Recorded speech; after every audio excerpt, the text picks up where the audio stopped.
Hey everybody, welcome back to the Bullhucker podcast. I'm Moose Lundstrom. I'm Adam Vokey. We're back at the Moose Lodge, baby. Yep. Moose Lodge. Two in a row from the Moose. Right, we have a guest today. We do. It was a very old friend of mine. Use old loose. I was going to say, you're saying Yeah. very old, dude. Yeah, What yeah. are you saying here? Back in the day, sorry. Oh, you know what? Those stories are probably going to come up, Mandy. Okay. They very well might. You're Mandy right. Phillips, how are you? I'm doing well. How about you guys today? Doing excellent, man. You're the reason we're here today. Yeah? The queen of the moose. Your mama's the reason you're here today. Well, you know what? I don't have any proof. I'm just helping the world keep going. That's all. We never had a blood test or anything, so. You and I have known each other for a very long time. We have probably. I don't know about kindergarten, but at least probably first grade. Did you go to school? Did you go to kindergarten at Central? Yes. No, I went to kindergarten at Thompson. Then we didn't wait. It took us till first grade. But our family's been friends. My grandfather and your mom were very good friends. Yep. So Yep. When she had the flower shop over there where the auto detailing place is, he built a lot of those cabinets for us. Yep, so he sure did. Yep. So it was nice. I used to get flowers from Donna, like hooked up, man. You know, I'd go there and she'd always cut me a deal. So yeah, they were friends. You know, my mom works at the flower peddler every now and then, so just head over there and see if she can hook you up. She probably can't give you quite as good of a deal, but she'll give you something nice. So Donna, you give us something on the low. What's up, Donna? She's like, yeah, meet me at the dumpster. I'll show you a few things you can get over here. My daughter works at the flower peddler during the summer. Really? Nice, very nice. So I've probably seen your mom in there and didn't even know it. Probably. We kind of look alike, so, flashback to the time. But Right. And your older brother Frank, I've known for... Yep. My brother out in Texas now. He and his wife are out living the dream in Texas. And, when did you move out there? Gosh, they've probably been out there for 2 years. I see somewhere around there. They've been married for about 2 and out there for now. So yeah. Wow. Yep. So he works for a little company called Rivian. I don't know if you ever heard of that. Mm-hmm. You'll hear of it before too long. Really? They make electric SUVs and trucks, and they're pretty bomb. You should check them out. I keep telling them, "What can you hook a girl up? I'd love to show Colorado what you got to offer." Let's see how that works in the snow. Right, it's supposed to work really good. It's like I said, check it out. They're trucks and they have a truck and an SUV, and it's got power for days. It actually smoked I watched a video where it smoked the Tesla something or other that's supposed to be the shit. Yes, pretty much. So so pretty cool. I'm like, hey, can you give what's the family discount like? And he's like, I can't even get one yet. They're back sold for however long. So I was like, in Texas, yeah. I would think they'd burn them as a witch in Texas for trying to, know. What did you think? But yeah, that's crazy. They have a huge contract with Amazon, I think. So anyway, cool for him. Oh, do they really? As you know, my brother will always land wherever and right. polish a turd, basically, and sell it like a lump gold. So it is going to be good. That's a nice way of saying it. As my grandma would say, you'd fall and shit come smell like roses. I was just getting ready to say that same thing. Yep. Those are the good old sayings. So last time we were here, we were talking to Gilbert. And you know what? It's funny we talked about hair rock, because I think about you a lot when I talk about hair rock, and here's why. Mandy's the only person that I know of to this day that actually owned a Danger shirt. I did. I saw them in concert. How were they? Not bad. They for only having maybe 3 or 4 songs that anybody ever knew. I saw them with Whitesnake, and that was pretty cool. I think I'm cool. like, I am not a hair metal fan. That's not really? my style of music at all. But there were a few bands out there in the day of Whitesnake was actually my very first concert. So at Red Rocks. So like, how do you live up to that dream? But right. I'm still out trying to see what I can see. But I don't know why I relate that Danger shirt to you all the time. It's because I saw it, and that's the reason I checked them out, is because of you. And I actually liked the Bang Bang and Danger. Yep. That's the only time they had to say the word twice, right? Did they have a? Yes, they did. I think so. Yep, that was the song. Gosh, man, that's some throwback right there. Bang Bang, what's that sound? Yeah. Yep. You give me my love and I shot you down. That's how that goes, Adam, I don't even know if I've heard that song. Really? I don't know. I'll have to. I'm a huge fan of obscure bands, basically. Yeah. So, yeah. You were saying when you're in college, you got to see all kinds of them. Oh, yeah, absolutely. Yep. Yeah. So, like I said, I saw Alanis Morissette before she was ever big. So, dumpy little bar called The Bottleneck.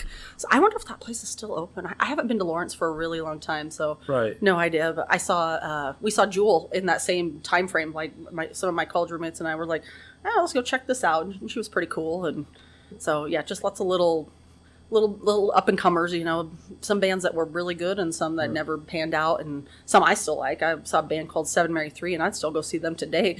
They rocked. They had a great little song called Cumbersome. Yep, you got it. So they have another one too. What is it?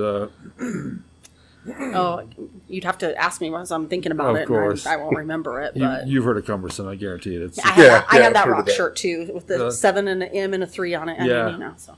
That'd be really cool. You said Alanis Morris said earlier. I didn't realize it was before she was famous. Yeah. Well, before she ever blew up anywhere. That's got to be right after we graduated then, because she was close right after. Yeah, it was my freshman year. It was the only 18 and over bar in Lawrence that you could go to. That I knew of. They maybe had a few more other ones, but we'd go there into this other little country bar. Man, I don't remember the name of that. Coyotes, I think, is what it was called. So just. And, it was 18 and over. You could go, and we were good kids. I didn't try to ever not, if somebody bought me a drink, cool. But I never would have to try to buy my own drinks. I'm like, what if I get in trouble? What if I get thrown out? Yeah. I'm here to see the band. That's cool. That's cool. Yeah. I saw Marilyn Manson before he was famous. Oh, nice. But I didn't like him then either. So. How'd you end up going? Random? It was a Nine Inch Nails concert. And I went with Jill. Jill Coleman at the time. Jill Duffy. No, what's up, Jill? Love you. Charity Andrews and Mandy, my other sister Mandy. And he got on stage in nothing but a Speedo with a dildo. And that's all he was wearing. And that's when I sat down. I'm like, I don't know what we're doing here. And then Mandy and Jill, they're laughing. They think this is the greatest thing. Charity is laughing. And I'm like, I don't like this at all. It was also the Jim Rose circus that came with him. Like, oh, my gosh. With the guy who walks on, the swords. Swords. And then the guy who chews glass and all kinds of shit. I'm like, what kind of shit show is this, man? It's just like you're working out for American Horror Story or something like a Freak Show edition. You laugh, but that's exactly what I thought was happening, man. I was worried for my own safety at this point, We gotta go. Yeah. But Marilyn Manson, I've never been a fan, Same. But when he blew up a couple years later, I'm like, oh, that's the weird. I saw that guy. Yeah, weird dude. I've seen that dude with that weird underwear. I'm not a fan. So, you ever seen someone before they're famous? That became famous? I think I saw Garth Brooks at the State Fair on the free stage. Because it was... Colorado? In Pueblo. Yeah. Because that's where he made, his big debut. Yeah. And they had that... It was, one of the radio stations. And they... It'd have been 95, right? Yeah. Well... Probably right around in there, so... No, it would have been... Probably 92-ish, 92, Yeah, I was going to say, it would have been before that, because I graduated in 94. Yeah. Okay. So, it was early 90s. In Pueblo? Yeah, there was the free... It was the KKMX or whatever free stage. Right. I saw Highway 101 on there. And then I was there for a week with my show animals. So whenever I wasn't doing anything, I just walk over there and sit on the grass and watch whoever. And he was there that year that I was there. But I don't know if I actually saw him or not. And speaking of Garth Brooks, I heard something the other day on the radio that just blew my mind. Garth Brooks turns 60 this month. What the? Wow. I was like, whoa. Thanks for that, Adam. Yeah, right? Speaking of old friends, they're decrepit kings.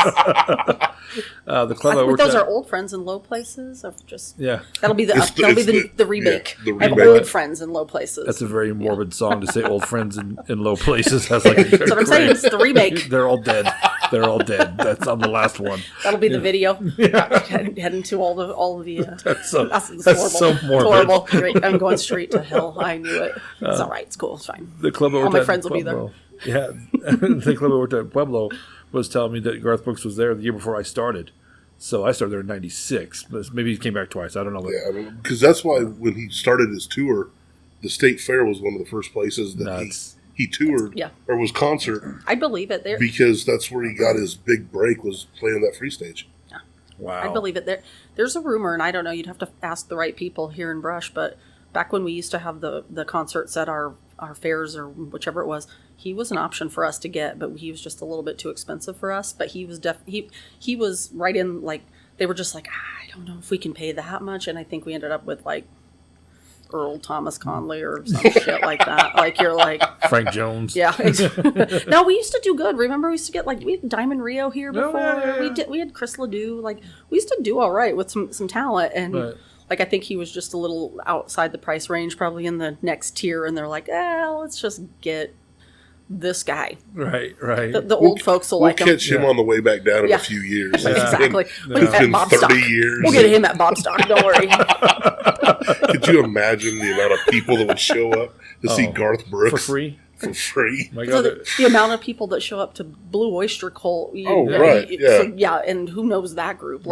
So yeah, Garth Brooks is. You know the one song from Blue Oyster Cult, right? Don't Fear the Reaper, or whatever. Yeah, that's it. And then that's all you know. But you have to play it 4 times to make it seem cool. But right.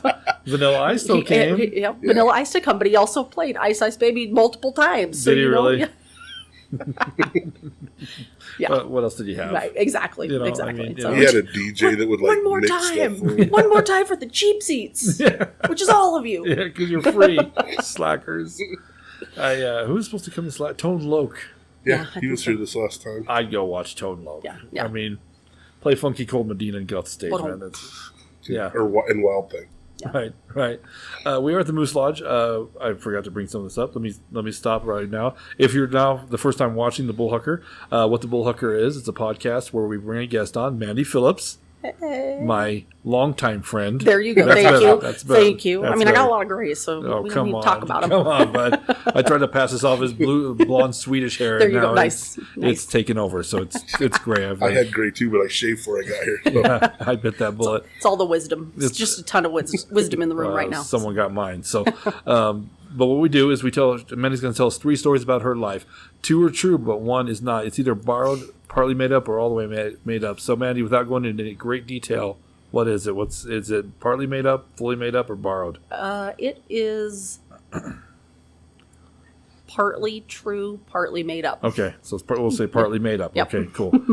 So it's got a truth base to it. So that's cool. And that also makes it tougher. Yep. The borrowed stories are the toughest, like with Gilbert's, because it's a true story, just not theirs. Gotcha. And if you do enjoy what you're watching, make sure you hit that little red button on the right bottom hand corner. That's a subscribe button. A little click for you, but a big click for us. So please subscribe to the podcast. Also, no matter what you listen to on iHeartRadio, Stitcher, do you listen to podcasts a lot, Mandy? I do. What do you go through? I usually go through iHeartRadio, honestly. So, and sometimes Amazon Prime. I'll flip them over on the Prime, but it depends on what's coming in better at work, because that's usually where I listen. So So kind of depends on how well the internet's loving me for the day. I gotcha. So no matter what you're on, please leave a rating and review. It does help the podcast. We do appreciate it. And Adam will give you free hugs and high fives. All right. I will. Free hugs, not drugs. Wherever. Yeah. You're going to have to prove you did it for the hug, but he'll high five you. He'll take your word on the high five. Excellent high five. I'll take your word on the hug. He's not creepy, I'll just hug anybody. He's a hugger. I am a hugger. We have a hugger, guys. But so anyway, please make sure you subscribe to all that good stuff. Mandy, you're going to tell some stories. I'm as ready as you're going to be. All right. How about that? All right. So do you want to pick first, or do you want me to pick first? I'll let you pick first this time. Okay. You want to read them off? Yeah. So we've got, I almost got my best friend divorced. I thought I was paralyzed. And I learned exactly how strong my liver was by learning how weak my ankles were. You know what, Mandy? I'd say, okay. I've not heard any of these stories yet, and I will tell you, just from the titles, you're winning right now. Ask Adam. I'm a sucker for a great title. Well, I hope I live up. You have. Those are great. So, there is one I personally, the one I want to hear the most, I try to save till last, so I'm not picking that one at all. I'm going to go with the time I thought I was paralyzed. So, all right. Well, that's kind of a fun story. Sorry. Have y'all ever been to Sturgis? I have not. Do not all of these podcasts start with this time I went to Sturgis? No. I listened to Yolanda, and she had a Sturgis story, and I was like, I don't know if I should tell my Sturgis story. But also, my Sturgis story is a tiny bit scandalous, but I'm going to tell it anyway. Because when you're almost paralyzed, you need to share that information with people. Yes. So it was my second time going to Sturgis. Second, I think. First of all, let me just preface by it's not my jam. Okay, I don't love Sturgis. I got suckered into going. I used to be married to somebody that did like going to Sturgis. Mm-hmm. I go because, one big thing about Sturgis, lots of free music, cool up and comers, some known people, but the motorcycle thing, not your deal. Not my deal. I don't love it. It's too noisy for me. I don't like it. So I'll tell that to anybody. Don't like it. So anyway, we don't stay at like the big campsites or anything like that. We'd stay at this lady's backyard camping tent, which is pretty cool, but also Another part of life I'm not a huge fan of is camping. I don't like to tent camp and any of that, but... Preach, sister, preach. So pretty much I'm like, this is going to be just awesome. So first year wasn't that bad. That's why we got suckered into going back to a second year. I'm like, all right, I'll do it. It's her campsite was pretty cool, actually. She has like only puts like maybe 10 spots on her yard. She has full functioning showers. It's not like spit baths and, you know, you're dusting the entertainment center kind of bath. It's a full on, right. You get a shower. Her porta potties are dumped like 3 times a day. Like it's a nice place. And it's a little bit off the beating path from the strip. So you do get some sleep, you know, but so anyway, we're on this is, like I said, my second year. We've kind of got into town, had a few drinks, went to the stores, got our stuff set up, got our tent set up, got our chairs going, and we're having our beers, just hanging out, meeting some of the other campers that are down there, and I'll share some names. We have a group that we go with, and I'll use fake names so I don't want to get anybody in trouble. So Jorge Canero. What's up, Jorge?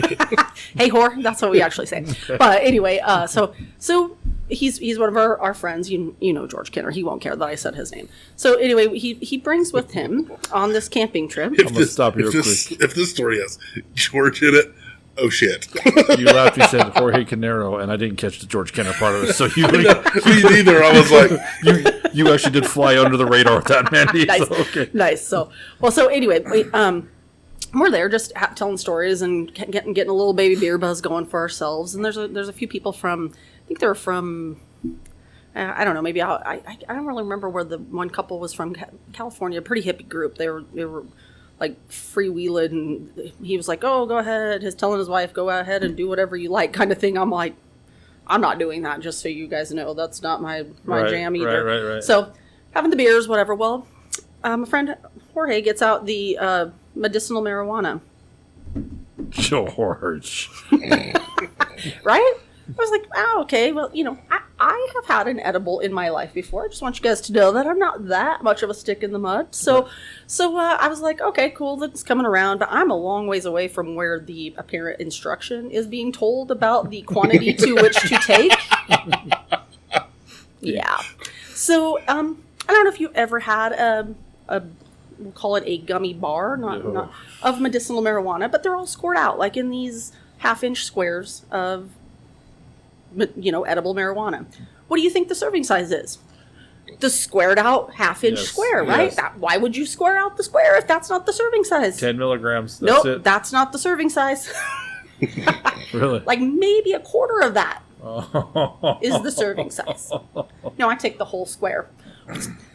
Did you take the whole square? That's my friend Jorge. Did you take the whole square? I did. Okay, well, this should be fun. And he was not wrong, but for everybody else, not me. I can't. I'm sitting in my camp chair, can of beer in one hand, fucking bag of beef jerky in the other hand. Not a girl. And I cannot speak, cannot move, cannot anything. My speaking is yes and no's. You okay, Mandy? Yeah. You need anything? No. Meanwhile, I can hear everything going on, all the conversation, everything. But there's a point in time where I'm like, I really probably should have to go to the bathroom. Like, I should. I mean, it seems like I've been having some beers also. It should be time. That gummy is soaking up a lot of urine right now. Right? So I'm sitting there and I'm like, okay, come on, legs. You can do it. Get up. You can do it. Come on. Great. They can't get up. I'm paralyzed. This is what's really in my mind. I can't vocalize this, but I'm like, I'm paralyzed now. Oh my God. I have to tell my mom how I got paralyzed. Oh no. Oh no. I don't want to tell her, right? I'm like, I'm paralyzed. Okay, it's going to be fine. It'll be fine. They make really nice wheelchairs and stuff nowadays. Yeah, like the parking is great. Yeah. Ever the optimist, right? Ever the optimist. I'm like, that'll be fine. That'll work. Okay. So the campsite's talking about like we're gonna go down and get food, and I'm like, I can't go. I'm paralyzed. I'm gonna get out of my chair. Like one of my other friends who also had a little more. She didn't have quite as much as I did. We'll call her Cindy, and that's it. We'll just leave it at that. She know who she is. What's up, Cindy? She had a little more than the quarter portion. Right. Her campsite is right behind her, right? My campsite is all the way on the other side of the lawn, basically. So I'm like, they're talking about, we're going down to eat, we're going to do this. I'm all, now's my chance. And I just flat fell forward out of my chair and army crawled to my tent, zipped that shit up because my arms were working fine, just my legs were paralyzed. I zipped that shit up and was like, yep, this is my life now. Hopefully tomorrow I'm not paralyzed. But I can see Mandy army crawl across the lawn like she's a Terminator trying to kill somebody. I did, and I was trying to be super discreet because I haven't told anybody I'm paralyzed because I also can't vocalize any of it. But I bring up Cindy because lucky for her, her's right behind her. She just basically fell backwards out of her chair into her tent, and that was that. And so, she and I did not go for tacos. Everybody else did. So how'd the bladder end up working out for you? You know, it seemed fine. Apparently, you're right. The edible soaked up all the urine and it never had to go. So they're magical. It shut down non-essential function. So, but turns out, luckily for me, I was not permanently paralyzed, just a one-day paralysis. So, I mean, there's that. So, the next day was, I was able to get on the bike and go for the ride. It was not a great day for me by any means. And so the really other funny part of that story is the next, like, probably our good friend Jorge stayed in Sturgis a couple days longer, and he goes, I'm going to try that. And he did this at the bar called The Ugly American, and he's like, Mandy, I totally know what you're getting at. He's like, I was there, I could hear people calling my name. I don't know a damn soul there, and people are calling my name, and I'm like, he's like, I can't say anything, and I can't move, and I'm like, yeah, paralyzed. Do not take the medicinal weed. It's awful. You ever tried those? No, I've never tried any drugs. We the comedy shows we ran for a while, it got to a point where we were hiring a guy to MC him for us in the town. That was pretty well known in that town. We'd pay him $50 to do it, and he ended up saying, "Can you just buy me weed instead?" Because the taxes will kill him. It was part of the Two for the Road medical wellness program. Well, nice. I told him, "Why can't you buy your own weed?" He goes, "Well, if you give me money, my wife takes the money. So if you just give me weed, I get to keep that." So we'd have to drive to Sedgwick, Colorado, and buy him weed. So this has been years and years ago. So I asked the guy, because I get curious about it. I hadn't been high since high school. I mean, it's been like 1990, maybe 6 was the last time I smoked marijuana, you know. Because it's just not my jam. Same. I'm not into it, man. So I asked the kid at the dispensary, I'm like, so if you haven't been high in like 15, 16 years, whatever at that point, what do you recommend? He's like, you eat one of them, man, and then you wait a half an hour, and then if you're not where you want to be, you eat another one. And I'm like, well, thank you, doctor. I'm glad I consulted you before trying this. So I buy a couple of candies, right? The peach rings. Yeah, the little orange rings. Yeah. Peach rings. And I'm on vacation. I was working for Pepsi at the time.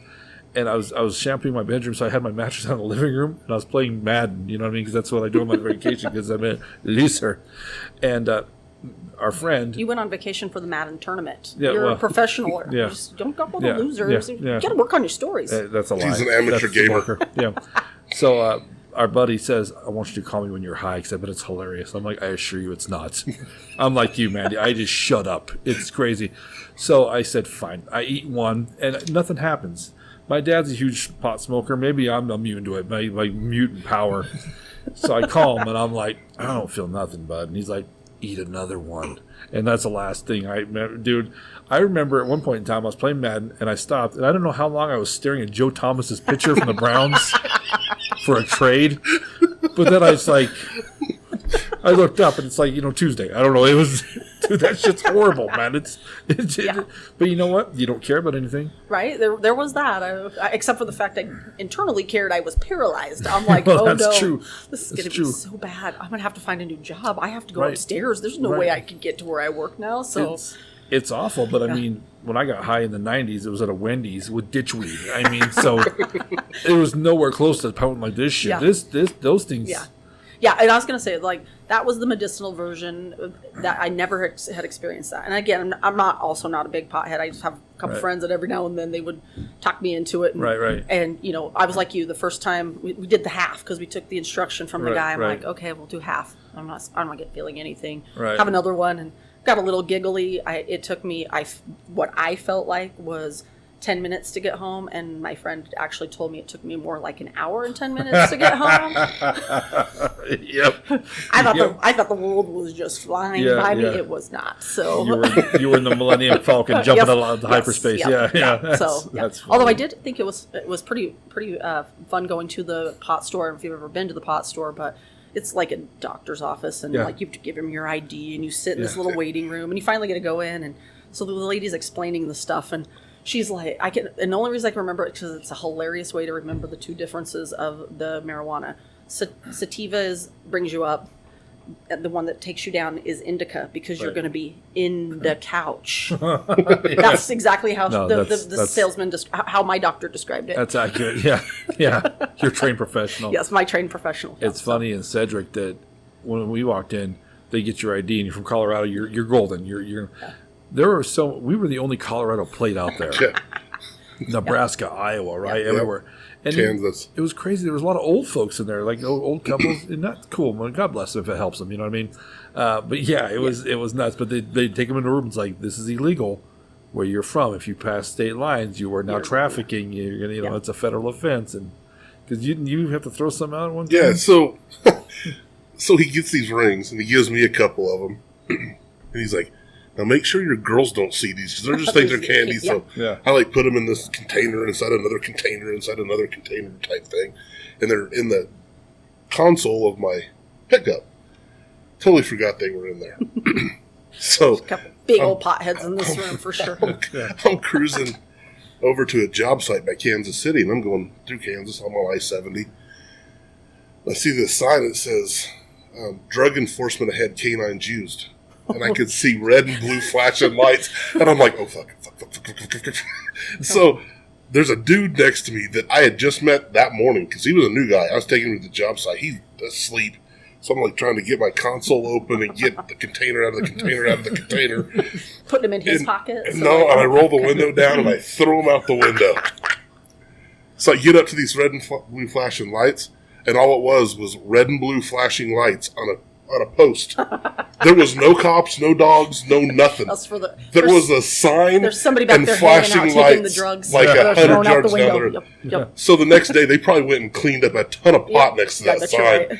Right. But there's some coyote or squirrel high out of its ass, just stoned as shade. Still right now, like, do you remember that time back in '06? Just laying on the side of the road, just like, what is happening? I'm paralyzed. That's exactly what that squirrel is saying. Bring me some beef jerky. Damn right. I was just trying to get a nut, not paralyzed. Son of a bitch. All right, what do you think about that one, Bob? That was great. I hope it's true. Me too. Like I said, my favorite part is picturing Mandy like the Terminator, like when it's trying to still kill you, crawling, trying to get where it's trying to not be noticed. Right. I did think it's weird that my arms would work, but my legs wouldn't. I'm like, that's some serious upper body strength, and I don't have that. You got to tote this around with your arm crawl. Who are you talking to? Come on. That weed probably gave me some serious human powers. I should try army crawling again. But not with weed though, just to see. Mandy, some of the shit you learn how to do in life, you don't know until you're high or drunk enough to try. This is a true story. You can figure out superpowers you have all day while drinking, right? I mean, why would marijuana be any different? So true. All right, Vogue.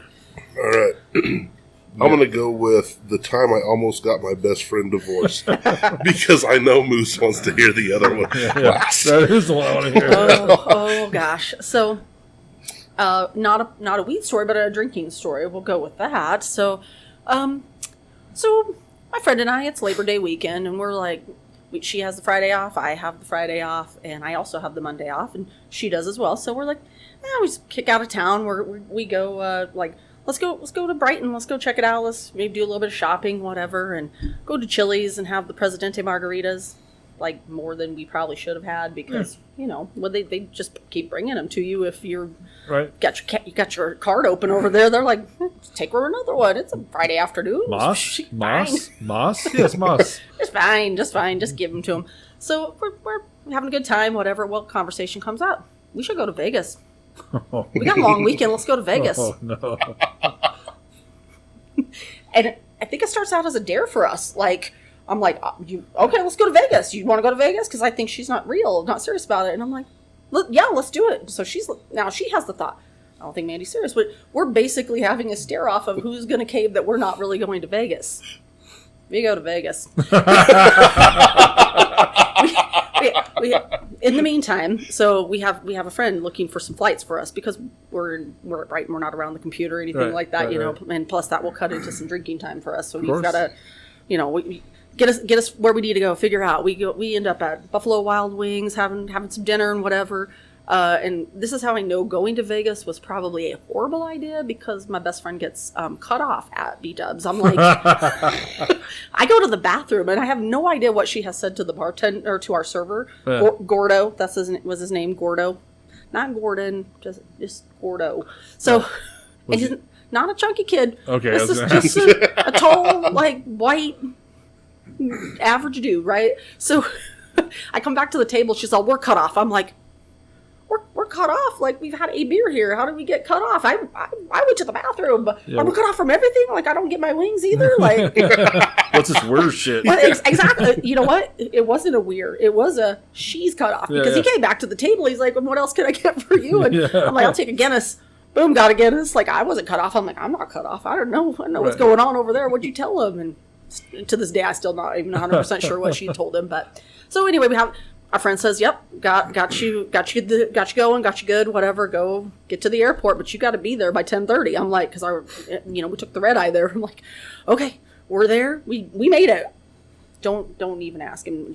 Mom, don't listen to that part about maybe we were a little too drunk to be driving to the airport, but we did it. No, nothing, no toiletries, no anything with us. We're like, we could just buy it. It's Vegas. They have all that stuff. Your hotel will have that stuff. Yeah. We don't have a hotel reservation or anything. And my mind is still thinking, she's going to flinch, and we're not really going to go. She's going to flinch. This is your captain speaking. Welcome to Las Vegas. She's going to flinch. She's going to flinch. Right. She's going to time to turn this plane around. It's just like that. That's exactly kind of, I'm like, well, here we are. We're doing it. And, you don't want to get in trouble on the airplane because if you've been drinking, they won't let you on. So we had to act pretty straight-laced. And so she apparently did a much better job than with Gordo. She did a lot better with her flight attendant. We got to get to Vegas, and we're like, okay, now what? This is what I tell her. I'm like, I really thought you were going to flinch, and she's like, I thought you were going to flinch. Here we are in Vegas. We have not told anybody we were going to Vegas. She's married. I'm not married. I could do whatever the fuck I want, right? I'm like, so no kids or anything. She got 2 kids and a husband at home, and I'm like, so I'm like, did you call? Like, before we... No? Okay. All right. She goes, I'm probably going to end up divorced. So I'm like, you're probably going to end up divorced. Like, I'm really sorry. We will get this figured out for you. So I'm going to edit the husband's name out because now I know who you're talking about. And I think this story's true, by the way. Because I know this story's true because the person you just named. Okay. Who do I know named that? So we end up, take our Uber ride off down to the Strip. He's like, "Where are you going?" We're like, take us down to MGM Grand. It's a big area, right? There probably bound to be some rooms there available. There are not any at the MGM for the time being, but hey, that little Tropicana that's right next door, plenty of rooms available. Got a $60 room. Got beautiful pink bathroom. Nice. Whatever. We don't have a charged phone at this point in time as well because, why would we have a charger with us? Of course. Yeah. So when we do, that's one of the first steps we make in Vegas is to go get a charger. I'm like, well, we can't go home today anyway. It's like, whatever. Let's just enjoy the Vegas experience. It's like when you're a kid. I'm already going to be in trouble. Pretty much, yeah, and that's exactly where I'm at. I'm like, yeah, so like, probably already divorced. He's probably getting the papers drawn up right now, so don't even worry about it. Either that, or he's just going to be so glad when you get home that you're going to be taking care of these damn kids, right? That he's going to forget about it. He'd be like, it's fine, but don't ever do that again. Like, right. So we just go have a good time. Do a little gambling. I won $275, which paid for our room and everything that we had in our one day in Vegas. Nice. Got our plane. We never recouped the money for the plane ticket. That was just, whatever. That's as I like to refer to myself as more money than brains because sometimes I make decisions like that. Yeah.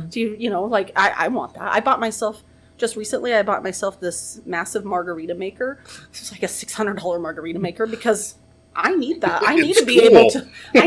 But it was worth it. I am not even going to lie. We busted that thing out at Super Bowl. Made the most delicious margaritas, like frozen straight from MGM Grand. Like I was having a flashback of Vegas right then and there, right? So it's so good. So anyway, we end up, we didn't do any like shows or anything, but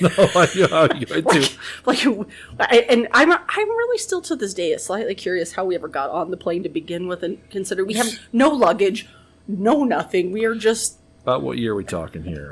Probably right around 2014, maybe. So it wasn't. It was post 9/11. It was that's what I was asking. Yeah, it wasn't that long ago. It really wasn't that long ago. So I was going to say you couldn't have been that drunk if you were able to drive to the airport, navigate the traffic, everything else, right? Park your car, get to the airport, but you got to remember, I struggle with that, and I'm stone sober. You got to remember, we were already in Brighton, so honestly, all we had to do was hop on Tower Road and we're back there. It's nothing. And if you've been to the airport more than 3 or 4 times at DIA, you pretty much got it figured out. And I wasn't that drunk. I had a really good buzz going on. I didn't remember. I didn't get cut off at B-dubs. I was doing okay. At B-dubs. So, Gordo, damn you, Gordo. By the way, his name is Gordon. Gordo's what he calls himself. That's what. You're probably right. I'm sure you're absolutely right on that. So, dude, sometimes drunken foresight is amazing, dude. Like I said, there's been many times I can find my way home when I'm drunk, but once I'm there, it's night time. You know what? That's kind of you're same here. You know, like have you ever had those days where you're like, I'm not exactly sure which road I came home on. And if I could be walking, I've walked home from the Moose, and I'm always like, did I walk down Edmonds or did I walk down Eaton? Huh. Yeah, whatever. I got home, so I made it. So you have to look in your pockets for receipts. Do the drunken investigation on the road. I walked straight down Edison because I stopped at the 7-Eleven, which is way out of my house range. So, but taquitos when you're drunk are gold, man. Gold. Right. So. Which comic was it that had the joke about booze clues? Booze clues. Was that Elliot? Right. Was it Elliot? I think it was Elliot Woolsey. What's up, Elliot? Talking about like trying to piece your night together. You're playing booze clues. That doesn't seem right with Elliot, though. I think you're close, though. Anyway, there was a comic. The booze clues. All the receipts out and here's my wristband from here. Right. My stamp from this place. Right. I almost want to think it was like Stephen AJ. No. Anyways, I would say it's either Elliot or Talon. We've had 10 years of comics. So many comics. Oh my God. We used to be much better at this game. Remember then? Yeah. Knew them right off the bat, huh? Yeah. So, my friend and I, we hopped back on our plane. Oh, it's not done. Okay. We hopped back on our plane on Sunday morning. I just want to make sure you know she did not end up getting divorced. I didn't get her divorced, but there's always a 10-year reunion we could have in a few years. But right. So, no, we were good. But for some odd reason, I do think about this to this day. Like, every time I fly now, I am usually always pulled aside for the full-on search. And I think, like, was I flagged at some point in time for traveling with no luggage or no anything whatsoever? Like, we probably should have stopped that person. Right. Like, so, and seriously, every single time I go to the airport now, I'm, like, pulled over in the line. I'm, like, I get the swab test on my hands. I have to stand there and wait and see whatever. I was in California one time and had to go out there, and I was almost we were hustling to get to our flight because their line was so long. It wasn't that we didn't plan well. Their line was so long. And so all my crap is just going well beyond me because when they stop you, you don't go with your stuff. Your stuff just goes. And I'm like, there's my stuff just going. Oh, there's my laptop just crashing on the floor because there's nothing there to catch it because it's just on the conveyor belts company, right? So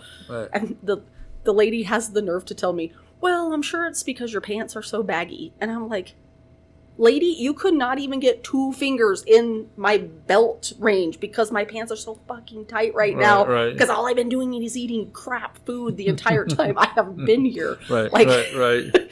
And I tell this to my travel partners, and he's wearing a pair of shorts that are probably 4 sizes too big for him. And he's like, baggy like this? And I was like, apparently so. Look at this. So you got to give somebody an excuse when you're now on the terrorist watch list, I guess. So. Just think if it would have been a one-way ticket. True. I would probably be on the no-fly list all the time. Do you ever listen to Skanks from the Memory, the comic Dave Attell? Yeah. When he's talking about the terrorists and this is Joe. Oh no, one way. Yeah, that's a great. So you guys made it back okay. We did. We got back okay. We're still best friends. She's not divorced. I probably could sit and tell you millions of stories about this best friend of mine, and you would probably think, I can't tell you which ones are true or not, because they're all true. Every single one of them. I've met her. I believe them. Yeah, I've met her. Yep. So it's funny because we grew up with her husband. Yep, for sure. And he's the most polar mellow, opposite, right? Yeah, the most mellow, quiet. He's a good dude, man. But yeah, that's funny. Opposites attract. Yep, there you go. That's funny. She's a good time though. Absolutely. All right, what do you think about that one?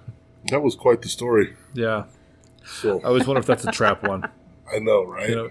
I say that the trap. Usually, someone will tell us their most outrageous story, but that's the one you're drawn to because you're like, I don't know. But then that's always the one that's true too. That's why I call it the trap. So, all right, we got the one I really want to hear. So, give me 5 minutes to read this off. So, the time I learned exactly how strong my liver was by learning how weak my ankles were.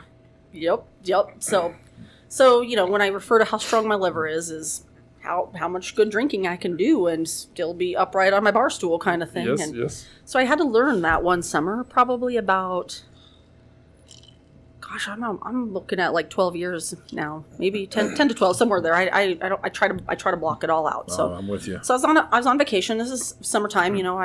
I take a short vacation to go out to see one of my best friends from college. I'm going to go watch her daughter play t-ball, of all things. I'm like, guys, I'm that Aunt Mandy that was like, I'll go to wherever. Right. Drive out to Kansas, not just middle Kansas. I drive all the way they live in Spring Hill, which is just outside of Olathe. So if that kind of gives you reference on how far across the state you are. So he'll know. Yeah, so you're 30 I minutes from Kansas City. Work, so you're familiar. So we're having a good time. I get in on a Friday night, eat some pizza, hang out, whatever. So Thursday night. Sorry, it was a Thursday night, and have some pizza. Friday morning, start coming down the stairs, and all of a sudden I just catch one step a little too far on the step, and I still to this day I think the steps were made shitty. So contractor, if I ever find out who made that house, going down. Anyway, get a little forward, and I go down the stairs. Boom, crash. My best friend's all, what was that? And I'm like, pretty sure I just broke my ankle. And I said it just like that. I was like, I'm pretty sure I just broke my ankle. And she's like, sure you did. She comes around the corner because she was down in the kitchen area, and she comes around the corner. She's like, oh my God. Instead of your toes being here, my toes were over here like this. No. So, yeah. And she's like, oh. I was like, yeah. She's like, what do you need to do? I'm like, I need to go to the emergency room. Hey, coach, I don't think I'm going back in. Right? Just like that. I need to go to the emergency room. And she's like, okay. Do you want me to drive you? I'm like, no, nope. I'll walk. I actually said, nope, I need you to call the ambulance. And she's like, oh, really? I'm like, yep, you're 5 months pregnant. I have another set of stairs I have to go down. I can't move. So let's just call the ambulance. It's fine. Just call them.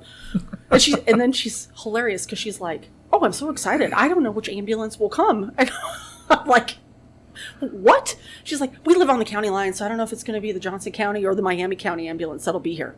I was like, oh, okay. Glad I can help you learn who services your area. Yeah. So anyway, the ambulance comes.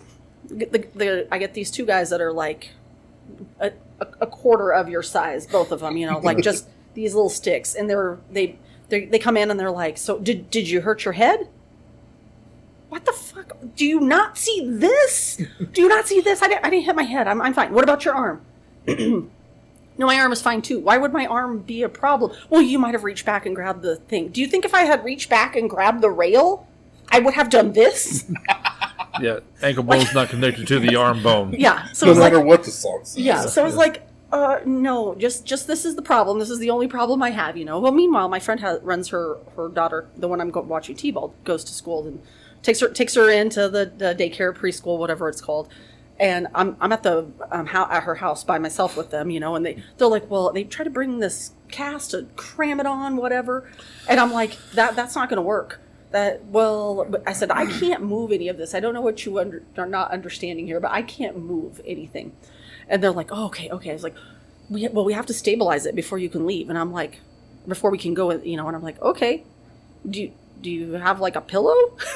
Yeah. And they're all like, oh, that's a great idea. Do you have one here? And I'm like, I know. Do you know that my level of confidence is like I want to tell my friend Laura, I'm like, by the way, be warned, that is not the ambulance service you want. Call Miami County, these guys are shit. Exactly. You need to move 100 yards that way. Exactly. So I'm like, this is not my house. I don't even know where to tell you to go find an extra pillow. You don't have one on the ambulance? And he's like, oh yeah, we do. I could go get one. Wow. Why don't you go do that? Yeah. So goes, gets the ambulance, brings in this, I call it the Lego stretcher. Have you ever seen that? Yes. It clicks like a set of Legos. It's like click, click, click. And this is where my mind goes, this is it. This is actually where I'm getting the head injury. Right. Because when I get strapped into this like it's a chair, tied in, can't move my arms, I'm tied down. And I'm like, this is where it's going to go bad, because these two little Barney Fifes are going to try to have to carry me out of this here, and I'm going to get dumped right on the sidewalk, and I'm going to crack my head right on the KU rock that's sitting on the step. Great. So none of that happens, thank God. Get in the ambulance, go get to the hospital. I am sitting in the ER for almost 4 hours. This happened at like 7:30 in the morning. Oh no. Before I ever get anywhere further in my progression, I have to give the information, like the I don't know if you've ever been to the ER and they ask you all kinds of questions about like, where did this accident happen? And so, I seriously get asked, is this a workplace accident? Because I have to give them my home address, everything, and I'm looking at the lady like, Are you high? Do you see where I live? Like, looking for that work comp insurance money. I guess. And I was getting very frustrated because these questions are like just annoying the shit out of me at this point in time. And I just rattle off my friend's address, like, for where did this accident happen? And I'm like, 20130 Balsam Street, Spring Hill, Kansas, with the zip code and everything. And she's just like, and my friend is there at this time, and she's like, that's my house. And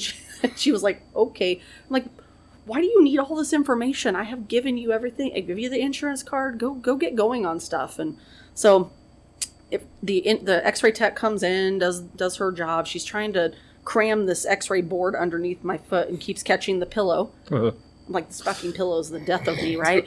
Keeps catching this pillow. And I'm like, lady, what can I help you with? Like, so she's like, well, I need to move. I said, I can move a little bit myself. Like, I can move my body. I just can't move my foot. I can't move any of this. This is all so totally dislocated that can't move anything. Finally get the x-ray. Doctor comes in. He's like, well, I have great news for you. I'm like, I've just saved a ton of money on my car insurance. He's like, well, you did break your ankle, but you didn't break it so bad that you have to have surgery today. You didn't do the worst break ever. You actually only broke your fibula, which is your non-weight bearing bone, and it can heal on its own. But your problem is you have shredded all of your ligaments and tendons, and you have nothing holding your foot in place. I'm like, oh, cool. So we don't have to do any surgery today or anything, but can we make my toes go forward? This is me, Can I point that way? I'm sick of walking in a circle, man. Exactly. He gets called away, and I'm kind of like, I've had no pain management, nothing, right? And so, but they keep asking me, like, where's your pain level? Where's your, and when I had first started at the ambulance, I'm like, probably like a 4, because you got all that adrenaline and everything. I'm in the ER, my neck, now my pain levels, I was like about an 8. By the 3rd hour in there, I'm like, when they ask, well, where's your pain level? I'm like, 47. And they're all, what? The one nurse is, what? And the other nurse is like, it's a 10. Where is the doctor? Like, can we get some morphine? Can we get something? So I did finally get a shot of morphine. And I was kind of like, that's good. That feels nice, for about 15 minutes. And she offered me up another one, and I was not very nice to her. And I told her, you feel free to take that yourself. I don't give a fuck. If you could please put my toes going forward, I will walk out of here and go somewhere else where apparently it's not as busy. So So by the time I get done, like the doctor does get back, gives me he's like, I'm going to do conscious sedation. Do you know what that is? What is? No. Right? No drug. You don't get any drugs, or some type of weird drug. I don't know. It's basically like a roofie. Okay, that's what he said. He describes it kind of like a roofie. He's like, it's like truth serum, and like a roofie. He's like, you won't know anything that's happening around you, but I could ask you a question and you'll answer. You won't know that you can't answer and truthfully. And I'm like, do do you need to know something? Because you can ask me right now. You don't have to drug me up for Was something. Was this a workplace accident? Exactly. Crap, I didn't even think about that. That's probably why I got the truth serum. Right. So, like, I was like, oh, okay, well, whatever. And get the truth serum. Get my toe. He's like, we're going to count down from 10. I said 10, and I honestly don't remember anything that happened after that. I was sitting in the wheelchair, face forward, with a set of crutches on my lap, ready to go out the door, right? And so I was kind of like, I'm like, how do I even get in this chair? Because I would have had to get off the bed at some point. They're not picking me up and setting me in this, right? So you got off and crawled like an army. Right, I probably did. I asked my friend. I asked my friend Laura, and I'm like, hey, how did I get in the wheelchair? She's like, I have no idea. When they started yanking on your ankle, I had to leave. I was about ready to throw up, and I'm like, oh, okay. Wow. So, okay. Wow. And whatever. I did go. So here's the deal. I had to call my parents. Here I am in Kansas. I don't have a way to get myself home because I can't drive myself home. This is my right foot. So I can't, even if I drove just an automatic car, I could maybe manage it. But no, not me. I drive a standard. So can't drive myself home by any means. Call my mom. Wouldn't call her at any point in time when this is all happening, you know. And I told my friend, I'm like, do not call her because she's going to be super worried that you're talking to her and not me. Like, she's going to be like, what, this is not, you know. So talked to her. She heard my dad get in the car, come pick me up, have to drive home. I end up with getting surgery here in Colorado. So why my liver got so strong is because I took the entire summer off to recoup because I can't do anything. Like, I can't go to work. I work at a place that is food manufacturing, and I can't go in there. You have to cover it. You know, they don't have a job for me like that. Right. So all I pretty much did was hang out at my house and drink beers and go to softball games and drink beers and go, you know, I went to the, we have one night where my friends are like, let's go hang out. The John Waters band was playing at Club Tap. And they're like, we can go and do some dancing. And I'm looking at them like, what the fuck kind of dancing do you think I'm going to be doing? Like, okay, let's go. But we'll go to Cables first. So this is how I know I really strengthened my liver very nicely. And so we go to Cables. I drink 13 pints of Guinness. Not a girl. 13. I was going to say, did you take down a few megabugs? I drank, and I mean, everybody, because I was out and I hadn't been out for a little while because I was staying a little more local. Well, I run into all my coworkers and every one of them is buying me a beer. And I'm like, you know, I'm on crutches. Like, I could do it. Like, powering them down, like, walked perfectly fine. And we go over to Club Tap. And first, what happens over there? I sit down in the booth and I'm like, here comes a pitcher of beer in front of me. Drink an entire pitcher of beer pretty much myself. Like, the not even the bartender, is one of the servers like, how come you're not out there? And I'm like, pull up my crutches. And she's like, oh, and I have this tie-dye cast on. It's not like it's not obvious that I'm broken. And so, oh, I see. Well, let me get you another pitcher of beer on us. And I'm like, you guys are like really trying to see how good the drunk girl can get going around. And the waitress is like, I got to ask, is that a workplace accident? Right. I'm surprised I didn't have an accident at some point in time after all these beers, but get ready to go home. And I'm all like, okay, you know, take the ride. I didn't go home with who I went to the bar with because they had left, you know, they were still out partying. And my other friend says, yeah, let's go ahead and go home. The same friend that I almost got divorced. She says, let's go ahead and go home. And in the car is another friend of ours. And she says, we didn't go over to the Queens. Let's go check that out. And I'm thinking, oh, I have made poor decisions in my life right now. Because I didn't go to the bathroom before we left the Club Tap. You know where the ladies' bathroom at Queens is. Oh, yeah. Upstairs. Yeah. So I'm kind of like, I could be, I'll be all right. I'll be okay. I was thinking about it and like, get beer. They get beer. And I'm like sitting there and I'm like, nope, I'm not going to be all right. So I tell them, I'm like, I'll just be back in like, if I'm not back in say 25 minutes, come look for me. And they're all, 25 minutes? Where are you going? Like, I'm like, I'm going across the alleyway to go to the bathroom. Why don't you just go here? I'm like, do you see the 75 stairs I have to go up? And stairs are not my friend, right? This is how I broke myself. I'm not doing stairs. So I'm like, you see all these stairs? I'm just going to go across the alleyway. But 25 minutes? I'm like, I am on crutches. It is going to take me a minute to get over there. It's going to take me a minute to maneuver when I have to figure out what I got to do. Yeah, 25 minutes seems like the reasonable amount of time. Like, So... Go get my business done, get back, everything is good, but I calculated that day that I probably had, like I said, the 13 Guinness, 2 pitchers, probably 4 more beers at Queen's. So, like, that's how I feel like I made a strong-ass liver that summer. So, because to the point where my friends would come pick me up to go to softball. And my friend, her kid asks, why do we have to pick Mandy up? Because she can't drive. Oh, is she drunk?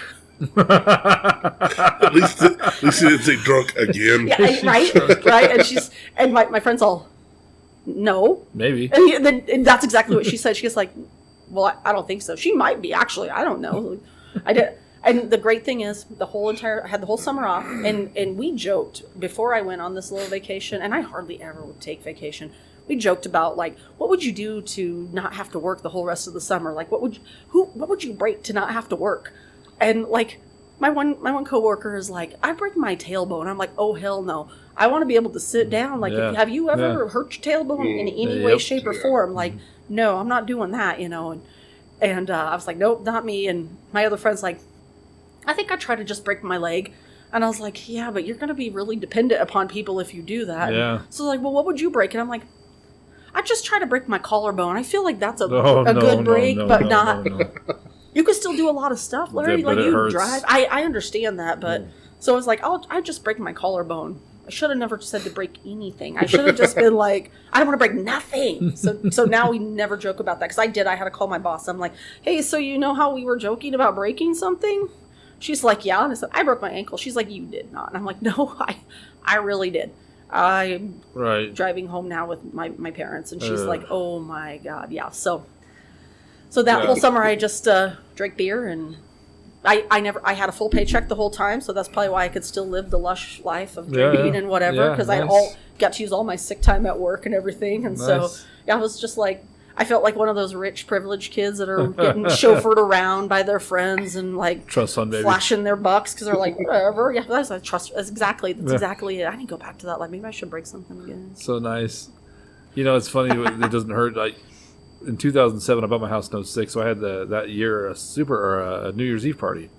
My steps to my garage are super steep. There's just 2 of them, and I eat shit right before everybody shows up. I don't break my ankle, but it's severely sprained.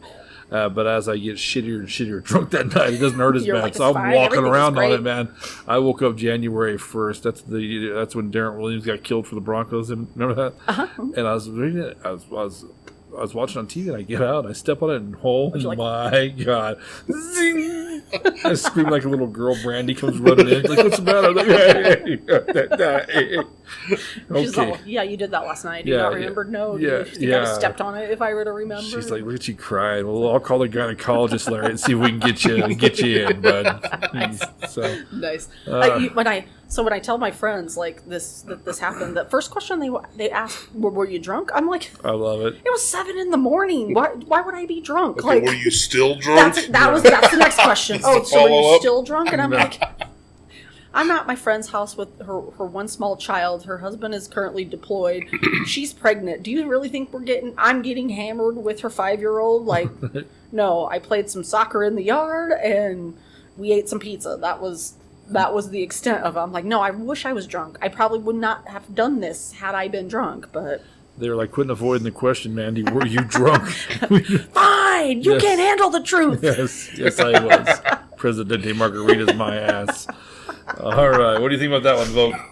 That's quite the story. I like it. So, do you have one in mind? No. No, not at all? Not really. I think there's a trap in there. I very much do.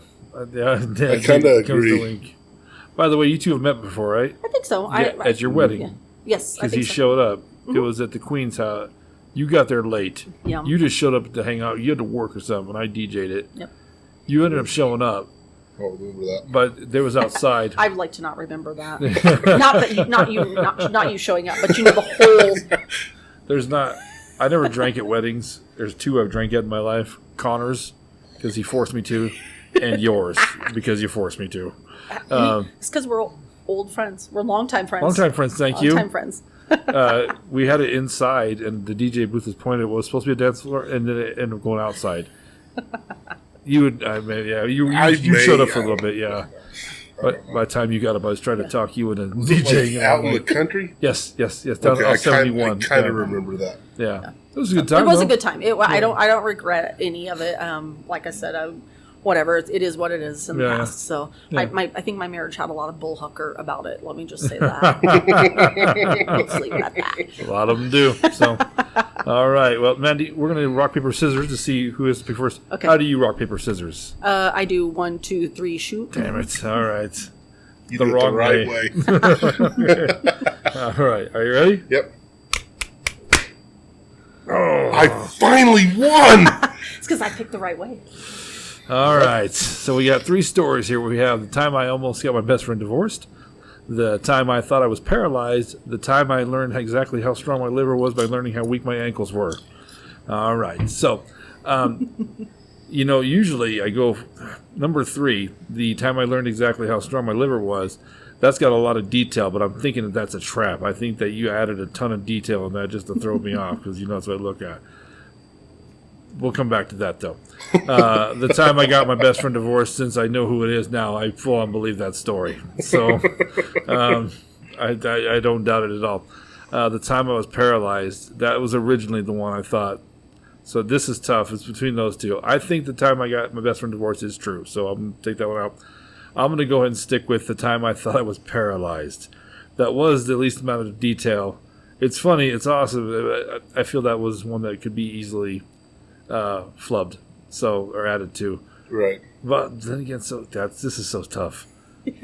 I'm going to go with the paralyzed thing, but I think I'm probably wrong. And if it's not, it's number 3. See, and that's what I was thinking. I'm thinking it was number 3 because the length of the story and how much detail there was in it. So I'm going to go with the strong liver and weak ankles. So I'm doing the paralyzed. You're doing the strong ankle. Yep. And strong liver, weak ankles. Okay, Mandy, flip it up. Let's see what you got. Is it right side up or upside down? Oh my God, we're both wrong. We're both wrong. Oh my God. Are you serious? Well done. It's partly true. We never went to Vegas, but we did. We did end up having to stay in Brighton, and she did almost get divorced because of that alone. That was right. We met up with some of her friends that live in Frederick area and drank some more drinks and had to stay at their house. Wow. She lost her wedding ring in their field. Oh no. That probably also adds to why she almost ended up divorced. We found it. We did find it. We were right. But yeah, come home at night without a wedding ring. That's pretty. Yeah, that's pretty. Even if Jim is a good dude. That's fun. So I did the Sturgis, 100% true. Broken ankle, lots of beers, 100% true. Wow. I think I remember you being on crutches at one point in time. Yeah, so that was 04 or 14? I think it was probably right in like 2000. I'd say it was like 9 or 10. I want to say. It's been about 10 to 12 years, somewhere there. Yeah, I remember you hobbling around. I try not to pay a whole lot of attention to the date. I used to have a really good remembrance of it because, again, it was before my friend's daughter was born. Right. But now once you hit past like 6 years of age, I kind of lose track of how old you are. Yeah, me too. I'm horrible about it. I'm like that with my youngest daughter. It's like, she's 11. Yeah. I'll be like, how old are they again? They're like 29, Larry. I'm like, son of a bitch. Yeah. All right. I remember when they were just born. Right. Before we go, Mandy, I didn't get a chance to talk about this. We talked about it with Gilbert about the Moose Lodge is where we're at. Yep. I think we're actually going to join the Moose Lodge. It's awesome. So if you look on the bullhucker.com and you go down to these as seen on the Bullhucker, hit that and there'll be a link to. Do you want the Facebook or the website? Do the website. Website. Yeah. It'll take you there so you can sign up. But tell me a little about the Moose Lodge. What's going on? So Moose International Moose Lodge is actually across the nation. There's I should know the number how many there are, but there's like thousands upon thousands of them. We're in the U.S. We're in Canada. I think we might be in Puerto Rico. Don't quote Puerto Rico. Don't go to Puerto Rico. Just go to the Moose. Just go there for other things. If there's a moose, great. Don't tell them I sent you. Right. So anyway, so our big things are we have 2 big entities we work towards raising charity for, basically, which is Moose Heart and Moose Haven. Moose Heart is we call it our child city. It's we're kids that maybe are in need of some different structure in their life, or have different family situations, maybe lose a parent, getting raised by grandparents, maybe just in trouble, maybe just a family needs help with their kid. You can get invited to Moose Heart. It's 100% free. It takes ages almost pretty much born to graduating high school. So it's a pretty cool little thing, and that's fully funded by Moose members and donations of charities. And then our other part that we do is called Moose Haven, which is the senior center. So we take care of our seniors. Once you're a Moose member, every Moose member is qualified to go to Moose Haven. So you can go to that retirement home. You have to save your money and things like that, but it's pretty cool. It's a good little organization. I think we do a lot of good things. We're really working on bringing Morgan County back to a lot of the charitable sides for our own community. We're currently gonna be hosting the Colorado Moose Association mid-year, so it's kind of a big deal that we pair up with all of the other moose lodges in the state of Colorado, and they come here. We do some training, we do some stuff for members. One of the charity we're going to support is actually Melody Christensen's charity, the suicide prevention. Yep, the 22. Yep. That's going to be our heart of the community that we call. We did Race Across America with them. So lots of good stuff. We want to support 4-H, youth sports, things of that nature. So. That's awesome, Mandy. Good for you. That's cool. So anybody's welcome to join. You got to be 21. That's about the biggest one. We have a lot of fun down here. We do love our social quarters. We kind of like our cheap beer and good time, But at the end of the day, the big chunk for us is the charity work. So, but even if you're not into the charity work, you just want a place that's mellow to come to, right? For sure. And it's not a public place, so you have to be a member to be here. Do you know what the dues are offhands? So when you're a new member, I believe it's 80, 85, somewhere like that. That includes your application fee and everything. And then the annual dues are 60, 65, something like that. We also have Women of the Moose and Moose Legion. Those are two other pieces of Moose. Just last year, we actually joined, because Women of the Moose used to always be separate from the lodge. And last year, we actually joined to what they call One Moose. So females are equal members in One Moose, so which is kind of exciting stuff. That's the first time I think Moose understood that if we didn't learn how to combine up, we would probably perish, because you got both halves like to do the work and need to do the work, and so, yeah. That's awesome, Mandy. It's awesome to see you too, by the way. You too. Should we hang out more? So we should. No need to I'll see if I can. I'll bring you up 3 more stories and see if I can fool you again. We'll have you back on. Yeah, because we're jumping around. We'll be back out at the Moose again eventually. Yes, absolutely. You gave me the okay, which is awesome. We're jumping around everywhere in Morgan County, probably beyond. So yeah, it's been really awesome. So I appreciate you coming on. It was a good time. I'm Moose Lundstrom. I'm Adam Boki. Mandy. I'm Mandy Phillips. Thank you. See ya. Peace.